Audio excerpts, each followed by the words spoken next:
بسم اللہ الرحمن الرحیم۔ السلام علیکم ناظرین۔ کیا آپ کے گھر میں بھی بچہ ہر بات پر ضد کرتا ہے؟ چاہے نئی چیز مانگنی ہو یا موبائل نہ ملے یا بات نہ مانی جائے تو فوراً چیخنے چلانے لگتا ہے؟ اگر ہاں تو یہ ویڈیو خاص طور پر آپ کے لیے ہے، کیونکہ آج ہم بات کریں گے بچہ ضدی کیوں بنتا ہے، اسے پیار سے کیسے سنبھالیں، گھریلو طور پر کیا علاج کیا جا سکتا ہے، اور آخر میں چند مفید ہومیوپیتھک دعائیں بھی بتاؤں گا جو بہت مؤثر ثابت ہوتی ہیں۔ بچوں کی ضد اکثر والدین کے لیے سب سے بڑی پریشانی بن جاتی ہے، لیکن ناظرین یہ سمجھنا ضروری ہے کہ بچہ ضدی پیدا نہیں ہوتا، بلکہ ماحول، پرورش اور والدین کا رویہ اسے ضدی بناتا ہے۔ جب بچے کی ہر ضد پوری کی جائے یا الٹا ڈانٹ ڈپٹ سے اس کا جواب دیا جائے تو وہ ضد کو اپنے ہتھیار کے طور پر استعمال کرنا سیکھ لیتا ہے۔ کبھی کبھار والدین کے درمیان جھگڑے، موبائل اور ٹی وی کا زیادہ استعمال یا والدین کا بچے کو وقت نہ دینا بھی ضدی مزاج کی بڑی وجوہات میں شامل ہے۔ اب بات کرتے ہیں اصل حل کی۔ تربیت کیسے کی جائے؟ سب سے پہلے یاد رکھیں کہ بچہ آپ کے رویے کا عکس ہوتا ہے۔ اگر آپ پرسکون ہیں تو بچہ بھی جلد پرسکون ہو جاتا ہے۔ جب بچہ ضد کرے فوراً رد عمل نہ دیں، خاموش رہیں لیکن نظر انداز بھی نہ کریں۔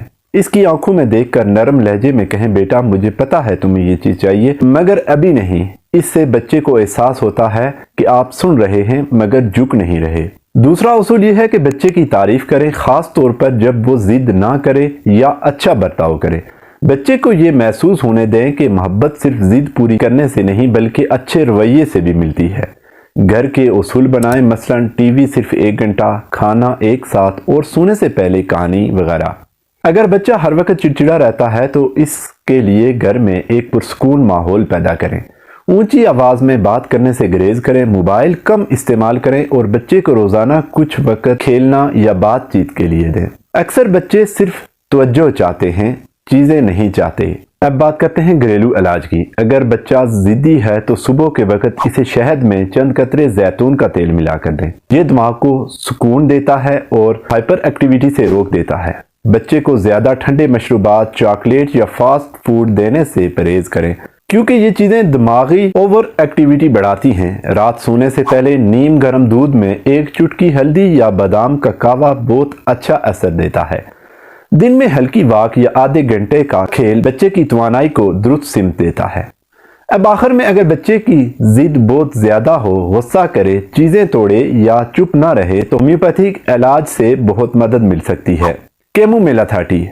یہ دوا ان بچوں کے لیے ہے جو ذرا سی بات پر چیخنے لگتے ہیں اور جنہیں کوئی چیز نہ ملے تو رونا دھونا شروع کر دیتے ہیں۔ اس کے بعد ہے سائنا 30۔ یہ دوا ان بچوں کے لیے مفید ہے جو ہر وقت غصے میں رہتے ہیں، دانت پیستے ہیں یا نیند میں باتیں کرتے ہیں۔ ٹیوبر کولینیم 200۔ ایسے بچوں کے لیے جو بہت زیادہ ضدی، نافرمان اور بار بار چیزیں بدلنے والے مزاج کے ہوں۔ یہ دوائیں ڈاکٹر کے ہدایت کے مطابق ہی استعمال کریں، اور اگر بچے کی ضد حد سے بڑھ جائے تو ضرور کسی ماہر ہومیوپیتھک ڈاکٹر سے مشورہ کریں۔ ضدی رویہ عموماً محبت کی کمی، توجہ کی کمی یا حد سے زیادہ نرمی اور سختی کی وجہ سے بھی پیدا ہوتا ہے۔ والدین اگر صبر، محبت اور سمجھداری سے کام لیں تو کوئی بھی ضدی بچہ پرسکون، متی اور مثبت بن سکتا ہے۔ ناظرین یاد رکھیں، بچہ آپ کی ڈانٹ سے نہیں بلکہ آپ کے وقت، محبت اور تربیت سے سنورتا ہے۔ اگر ویڈیو پسند آئی ہو تو ویڈیو کو لائک، شیئر اور کمنٹ میں اپنی رائے کا اظہار ضرور کریں۔ اللہ حافظ۔